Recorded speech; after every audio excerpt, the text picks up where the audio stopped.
sommes dans le jardin d'hiver. C'est véritablement un endroit calme, reposant, avec une atmosphère un peu ouatée, comme ça. Et surtout, c'est un lieu qui contient un peu l'ADN du Crillon. Ici, il y a un symbole de cette histoire, qui est cette inscription au mur, qui indique « Pantois, brave Crillon, nous avons combattu à Arques et tu n'y étais pas ». Il faut dire que l'hôtel de Crillon, l'ADN de cet hôtel provient du nom, Crillon, donc qui est la famille de Crillon, qui était une famille d'aristocrates extrêmement célèbre sous l'Ancien Régime, et dont le membre le plus célèbre, on va dire, était le duc de Crillon, compagnon d'Henri IV.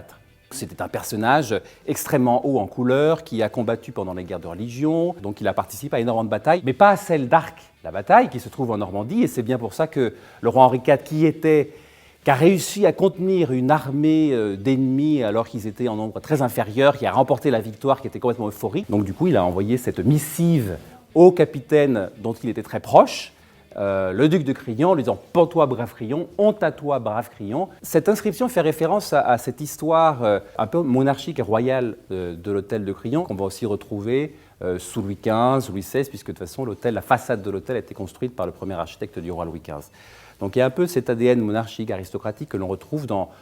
tous les salons du Crillon. Il y a eu des apports ensuite des différents propriétaires, et notamment des Tétinger, qui étaient propriétaires de la Société du Louvre, et qui ont fait installer par exemple, alors un petit détail qu'on voit moins aujourd'hui, mais c'est très important, c'est cet éléphant que l'on voit sous cloche,